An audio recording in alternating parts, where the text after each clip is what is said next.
Meus irmãos, para a nossa exposição nesta noite, eu quero ler com vocês dois textos da Palavra de Deus. O primeiro deles se encontra em Atos dos Apóstolos, no capítulo 16.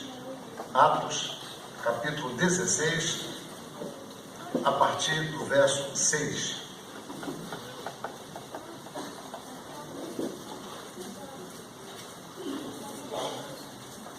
Atos, capítulo 16, a partir do verso 6.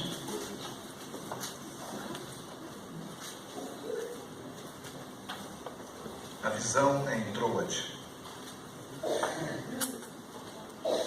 E percorrendo a região frígio-gálata, tendo sido impedidos pelo Espírito Santo de pregar a palavra na Ásia, defrontando Mísia, tentavam ir para Bitínia, mas o Espírito de Jesus não o permitiu. E tendo contornado Mísia, desceram a Troade. À noite sobreveio a Paulo uma visão na qual um varão macedônio estava em pé e rogava dizendo: passa a Macedônia e ajuda-nos. Assim que teve a visão, imediatamente procuramos partir para aquele destino, concluindo que Deus nos havia chamado para lhes anunciar o Evangelho.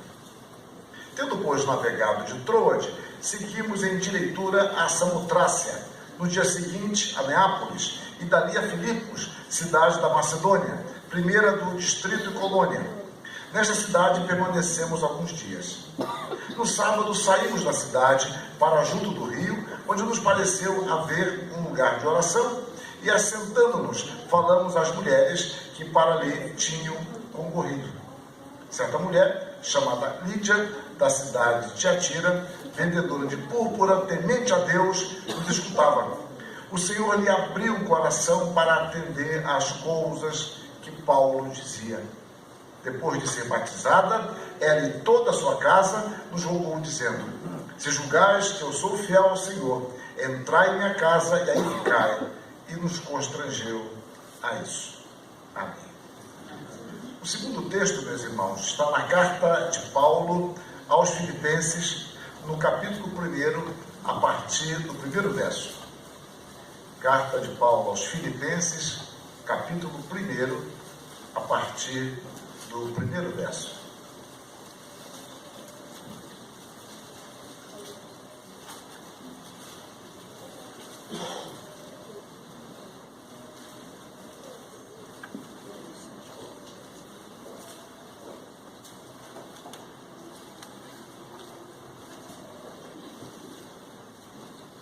Paulo e Timóteo, servos de Cristo Jesus, a todos os santos em Cristo Jesus, inclusive bispos e diáconos que vivem em Filipos. Graça e paz a vós outros, da parte de Deus nosso Pai e do Senhor Jesus Cristo.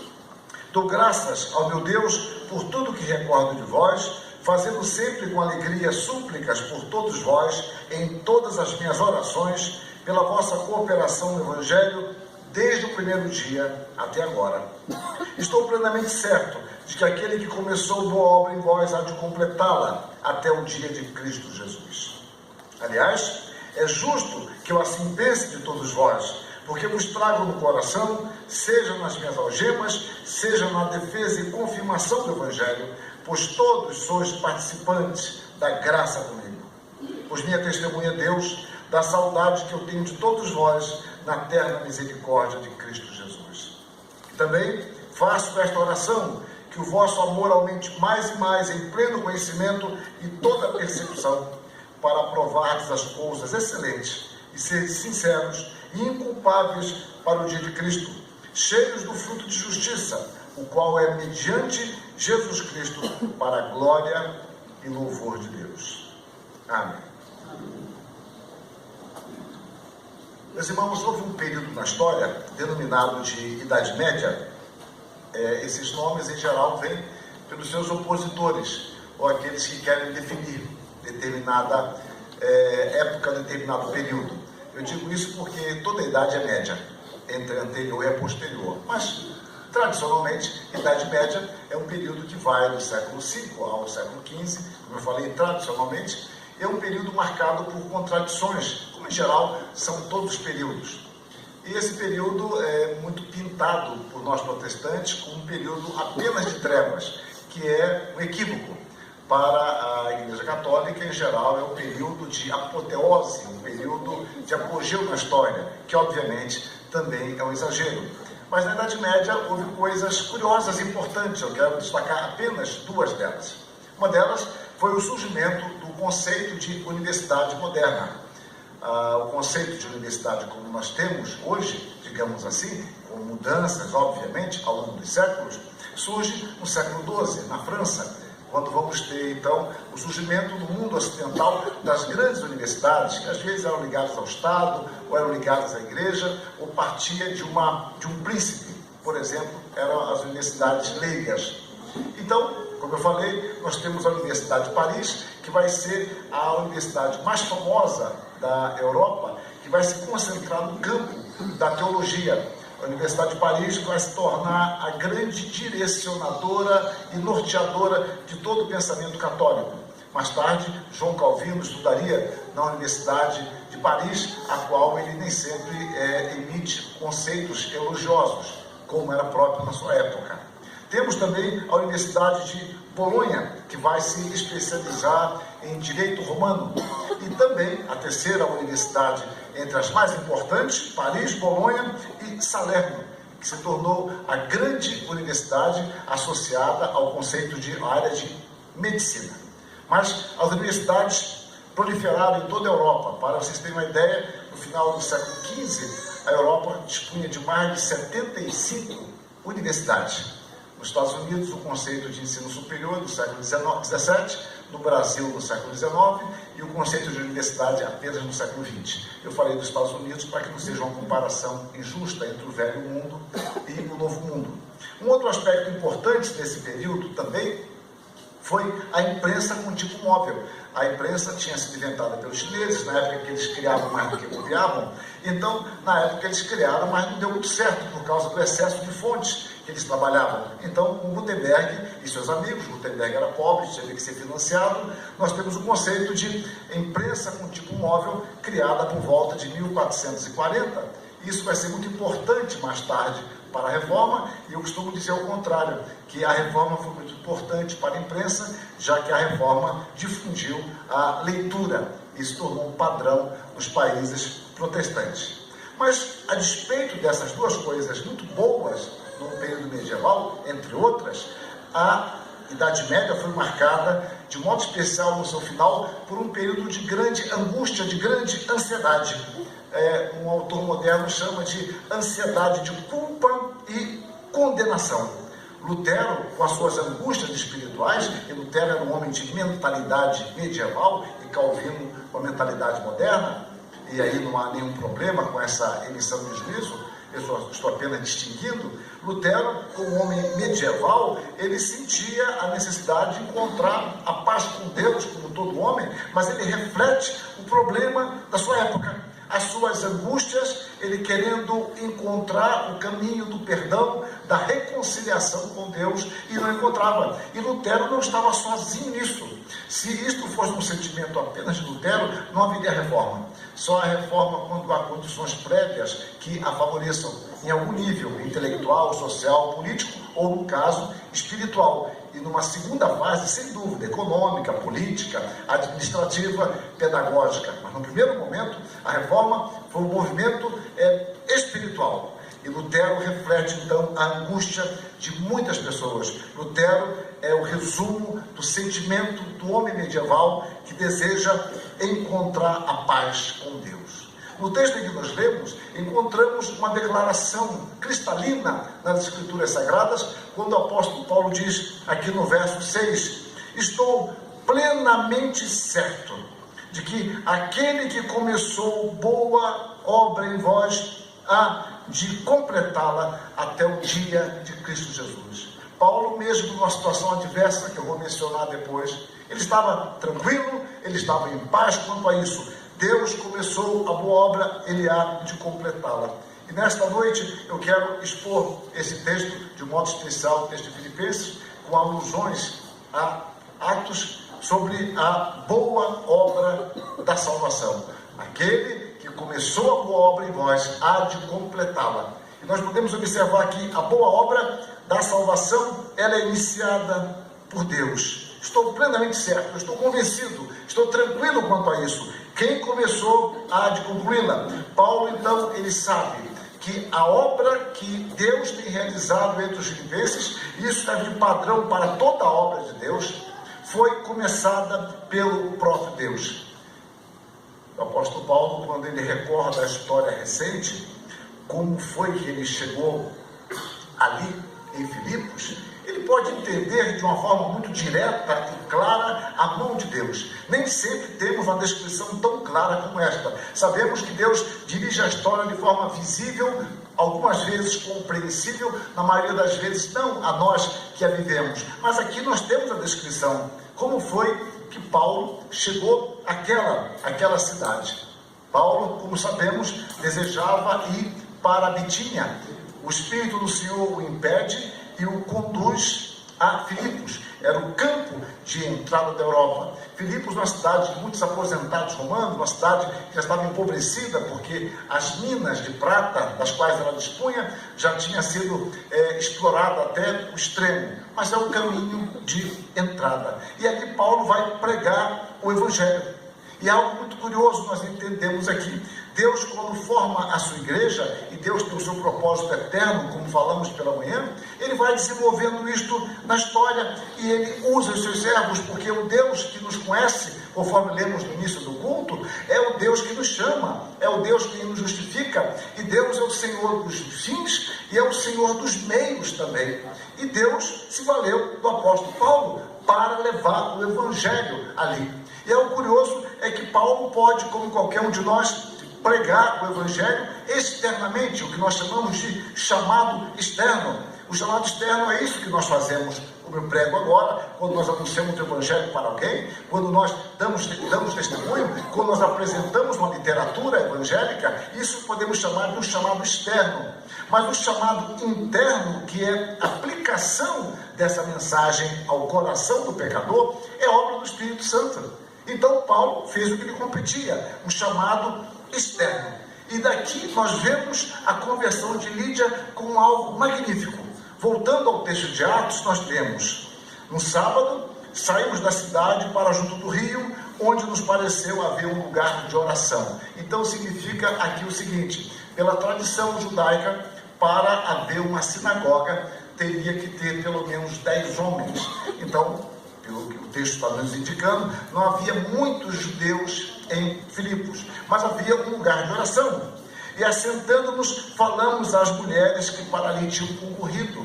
A Bíblia é muito cristalina em sua leveza. Aqui nós vemos uma questão social que não me cabe expor hoje, mas eu devo mencionar. Paulo e Silas vão falar a mulheres. Isso é algo reformador, é algo transformador. Não era comum esse tipo de relacionamento. O que eu teria que falar para as mulheres? Paulo era o mestre da lei, ele sabia que ali só havia mulheres. Mas ele foi e falou, e o texto não dá nenhum destaque especial a isso.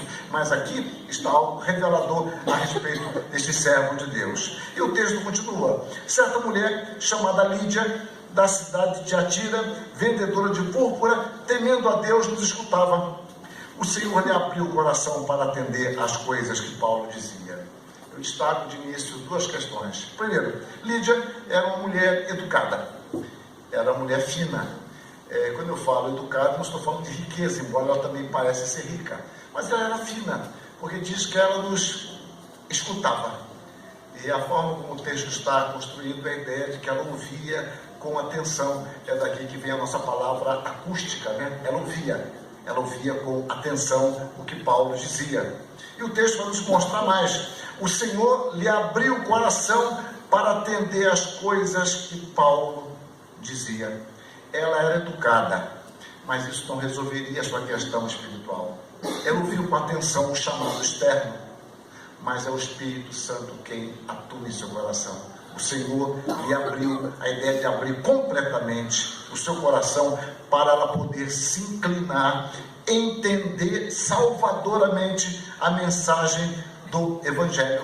Ela só conseguiu dar uma atenção significativa a essa mensagem por causa de Deus, porque o Espírito de Deus agiu. A ideia de expor a palavra é a mesma de abrir. O Senhor abriu por meio da pregação de Paulo o Evangelho para que ela entendesse. Podemos mencionar de passagem também que é algo que nem sempre consideramos. Nós às vezes pensamos que ali é um caminho mais difícil, que aquele meio mais difícil, que aquelas pessoas são quase inalcançáveis. E Paulo poderia considerar isso. Essa Lídia, uma mulher rica, uma mulher independente, essa mulher não vai querer saber do Evangelho. Mas Deus nos surpreende. Não nos fala de outras mulheres, mas esta se converteu. E provavelmente, ou pelo menos há indícios disso, que a sua casa se tornou a sede daquela igreja que iria começar.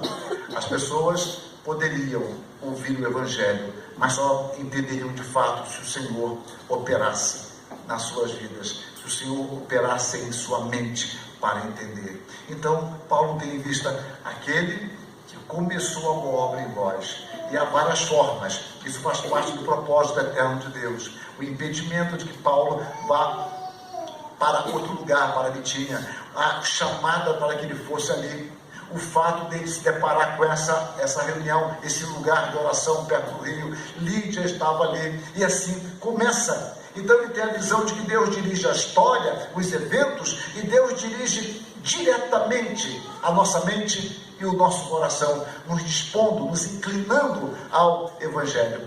Temos uma passagem muito curiosa.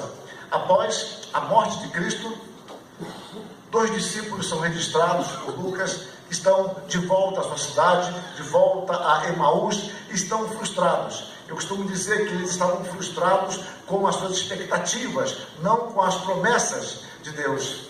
E eles estão reclamando porque nós pensávamos que o Senhor, que esse Jesus restauraria o reino a Israel. O Senhor se coloca ao lado deles, conversa sobre a Escritura e Lucas então arremata essa narrativa. E aconteceu que quando estavam à mesa, Jesus e esses 2 discípulos, tomando ele o pão, abençoou-o, e tendo partido lhes deu. Então se lhes abriram os olhos e o reconheceram, mas ele desapareceu da presença deles. E disseram um ao outro: porventura não nos ardia o coração quando ele pelo caminho nos falava e quando nos expunha a Escritura? O Senhor estava com eles, mas eles não reconheceram. Mas o Senhor expôs as Escrituras. Ele expôs as Escrituras. E o coração desses homens ardia, mas eles não sabiam por quê. Mas agora eles entenderam. E eles entenderam que a relação do coração deles ardendo tinha a ver com a exposição da palavra. E o que é curioso no texto, meus irmãos, é que abrir os olhos, a palavra para abrir é a mesma para expor. Ou seja, o caminho para que Deus abra o coração do pecador, assim como aconteceu conosco, que ainda acontece, é o caminho da exposição da palavra. Um pouco mais adiante, Jesus Cristo agora está com os discípulos em Jerusalém, e ele mostra tudo o que está escrito na lei, nos salmos e nos profetas a respeito dele, que os discípulos não haviam entendido. Então Lucas diz assim: então lhes abriu o entendimento para compreenderem as Escrituras. Mais uma vez, abriu o entendimento. O Senhor é que começa a sua boa obra. O Senhor, ele não fecha nossos olhos para as dificuldades. Ele abre os nossos olhos para as evidências. As evidências estão todas lá diante de nós, mas nós não conseguimos enxergar. O Senhor começa a pôr obra em nosso coração, atuando poderosamente. E pode ser algo que seja súbito. Calvino, que pouquíssimo fala de si mesmo, fala da sua conversão como um ato súbito. A percepção que ele tem. Mas na realidade ele sabe que esse ato súbito certamente foi precedido de uma ação de Deus imperceptível a nós. Mas o fato é que Deus opera. É por isso que você prega. Você fala para os seus filhos, para o seu marido, para a sua esposa, seus parentes, seus vizinhos. Você fala do Evangelho e você ora. Você prega, mas você ora. Porque você pode e deve pregar, mas quem vai atuar no coração por meio da palavra é o Espírito. E é o Senhor, então, que começa esta boa obra. O homem precisa desejar salvação, mas ele desejará de fato a salvação quando ele for confrontado pela palavra e o Espírito atuar poderosamente nele. Então, temos agora a igreja em Filipos, e Paulo olha para trás e diz: aquele que começou a boa obra em vós. Não foi ele, não foi Silas, eles foram instrumentos. Quem começou a boa obra em vós foi Deus. E ele continua, então, nos mostrando: aquele que começou haverá de concluí-la. Mas, antes de chegar a essa conclusão, vamos ver como é que Deus faz isso. No verso 2, nós temos um caminho não do processo de Deus, mas de um efeito da ação de Deus, numa mera saudação. No verso 2 ele diz: graça e paz a vós outros, da parte de Deus nosso Pai e do Senhor Jesus Cristo. A salvação, meus irmãos, ela começa por uma mudança de relação. O problema é que quando nós falamos de salvação, muitas vezes, nós começamos pelo meio do caminho. A questão toda está numa relação rompida. Uma relação rompida. Me permito usar uma expressão muito simples. É como alguém alegar falta de água e ligar o registro, mas os canos não estarem unidos, reunidos, soldados ou trocados, que seja. Então a água passa, mas não para aquele lugar. Então digamos o seguinte: todas as bênçãos de Deus para o seu povo começam pela restauração de uma comunhão rompida. Lutero falava que nas palavras graça e paz nós temos a essência do Evangelho. Não é nesta passagem, quando ele comenta Gálatas 1:3. Nós temos então a essência do Evangelho, e eu creio que Lutero está correto, porque a vida cristã começa por uma restauração, começa pela graça. A graça nos dá a convicção do perdão dos nossos pecados, da nossa restauração à presença de Deus, e a paz é o resultado disso. A paz com Deus só é possível pela graça. É por isso que quando Paulo prega o Evangelho em Éfeso, ele fala aos presbíteros que ele passou aquele tempo todo, aqueles 3 anos, anunciando o Evangelho da graça de Deus. O Evangelho é o Evangelho da graça, que nos fala de perdão, nos fala de remissão dos pecados, nos fala de reconciliação, nos fala de justificação. Somos declarados justos pelos merecimentos de Cristo Jesus.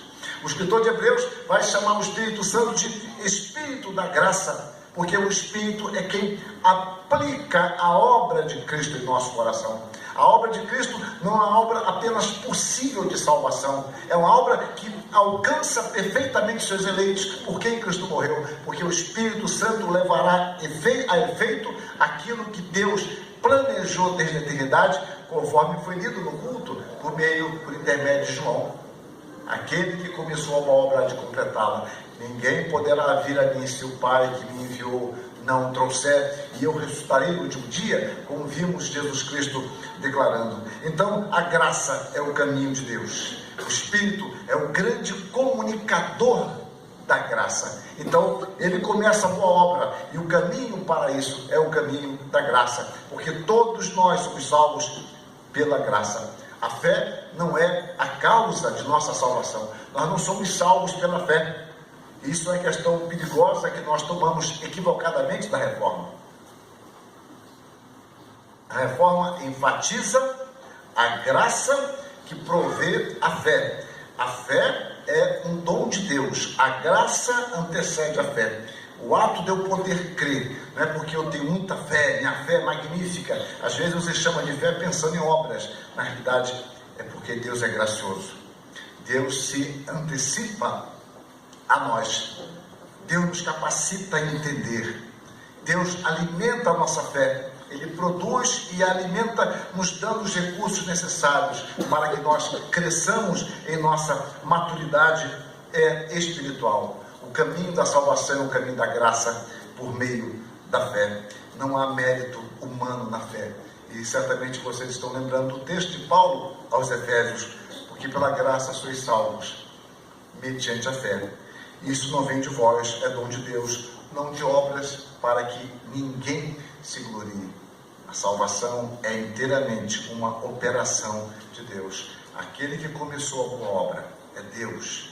E Deus o faz pela graça, nos reconciliando em nossa relação com Ele mesmo. E Paulo diz: há de completá-la.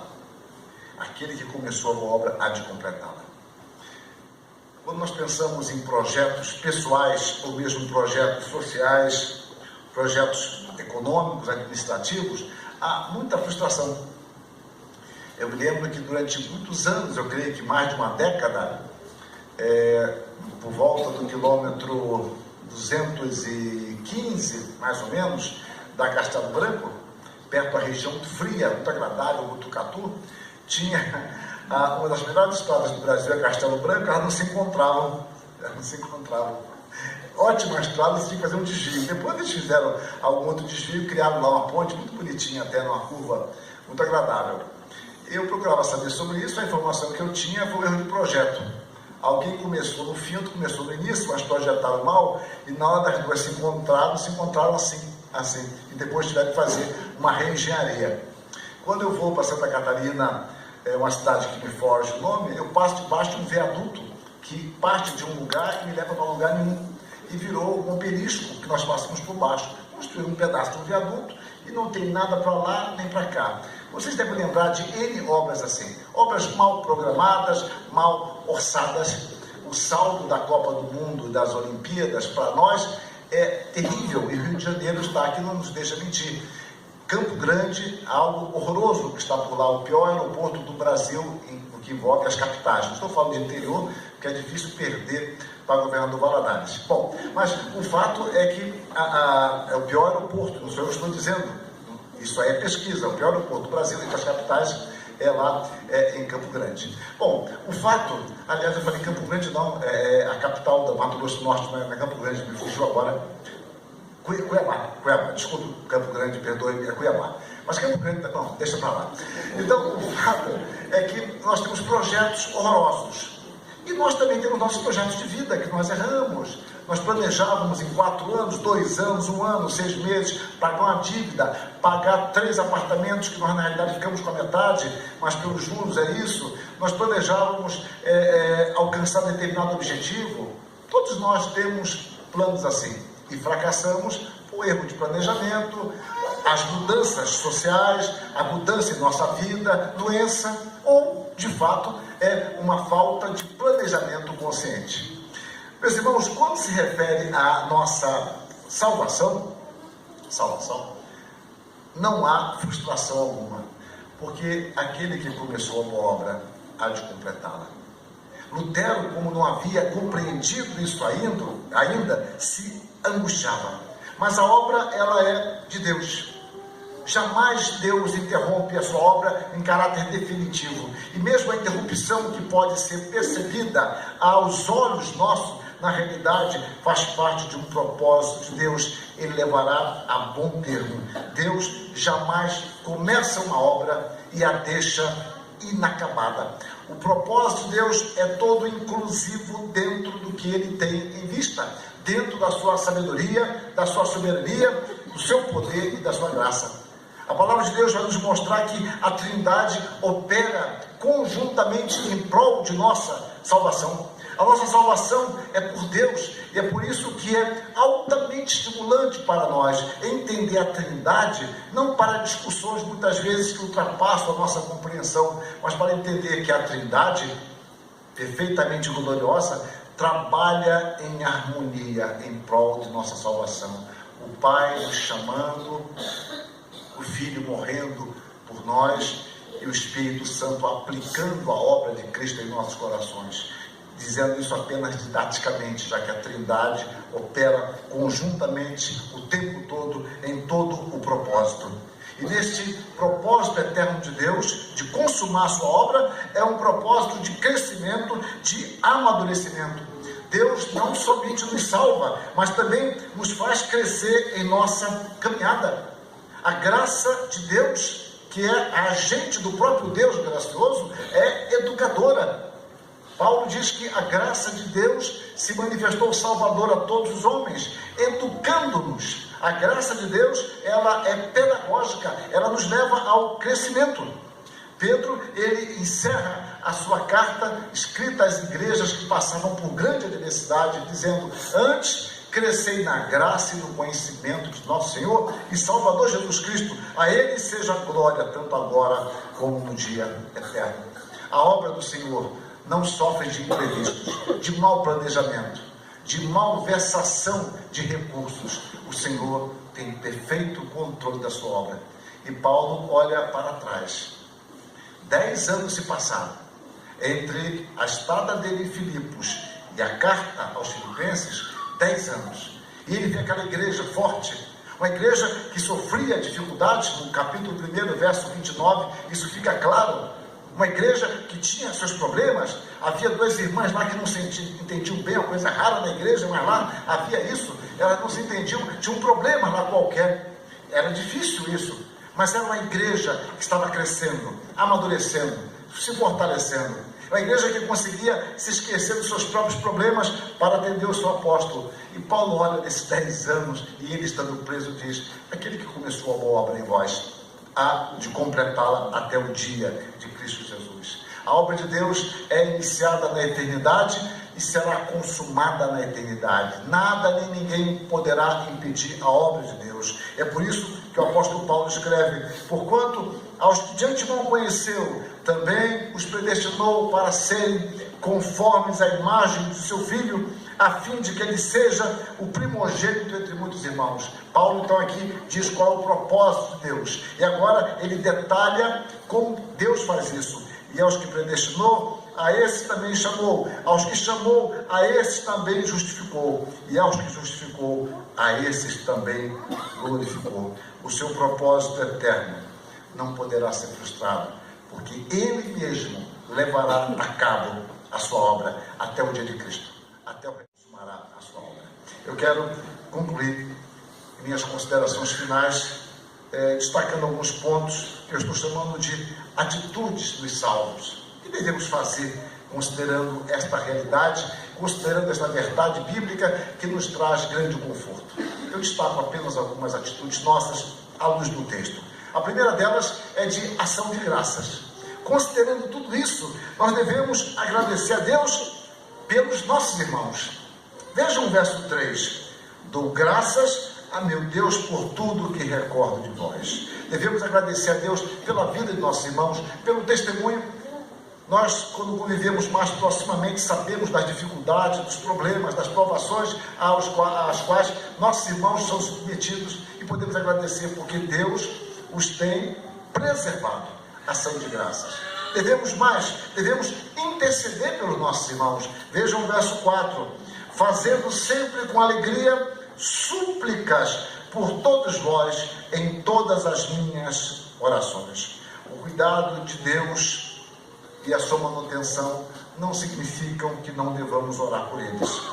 Às vezes podemos nos contentar com palavras gentis, mas Paulo ia além disso. Ele orava, ele intercedia pelos seus irmãos, para que Deus os preservasse, para que Deus os mantivesse firmes, para que em meio a situações adversas, eles não se fragilizassem em sua fé.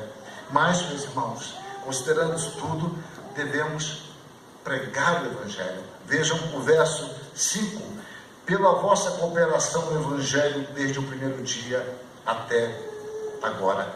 A boa obra de salvação teve início quando Paulo chegou e pregou o Evangelho, digamos assim, historicamente. Quando ele pregou o Evangelho, ali teve início, digamos, a um aspecto visível desta boa obra da salvação. Aquele que começou a boa obra, começou por intermédio de sua agência. Então, nós somos agentes ordinários de Deus na consecução do propósito de Deus. Então, ele diz aqui: pela vossa cooperação no Evangelho, desde o primeiro dia. E esse primeiro dia foi o apóstolo Paulo levando a mensagem do Evangelho. Cabe a nós, então, levarmos a mensagem do Evangelho, como o próprio Paulo tinha escrito antes. Como, porém, invocarão aquele em que não creram? E como crerão naquele de quem nada ouviram? E como ouvirão, se não há quem pregue? Outro aspecto, devemos cooperar perseverantemente no Evangelho. Verso 5. Pela vossa cooperação no Evangelho, desde o primeiro dia até agora. A obra é de Deus, mas nós somos meios ordinários. Essa igreja, meus irmãos, como eu disse, se passaram 10 anos. Era jovem, uma jovem igreja, mas foi a igreja mais sensível ao apóstolo Paulo. Quando você vai ao capítulo 4 da própria carta, você encontra a sensibilidade da igreja para com ele. Paulo se sentia muito à vontade em receber donativos desta igreja, coisa que ele não se sentia bem em receber de outras igrejas, porque Paulo via a maturidade, a sensibilidade e a sinceridade desses irmãos. Eles não agiam simplesmente por campanhas, por motivações.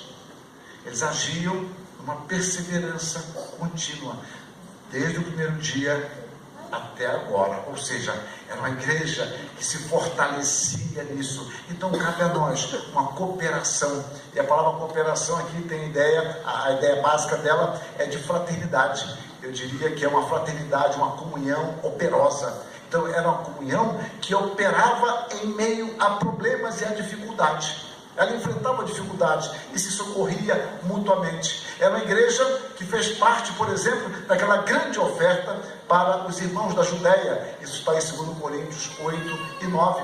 Eles não conheciam os pobres da Judéia, não conheciam a igreja da Judéia, mas essa igreja está entre aquelas que Paulo diz que deu além de suas posses. Está entre aquelas que Paulo diz que olhou e falou: olha, eu não vou pedir para eles não. Eu não vou pedir para eles, porque eles são tão pobres. E 2 Coríntios 8,4, Paulo diz que esses irmãos da Macedônia, ou da Acaia, não da Macedônia, esses irmãos pediram com muitos rogos a graça de participarem da assistência aos santos. Assistência ali é cooperação aqui. A igreja cooperante, do início ao fim.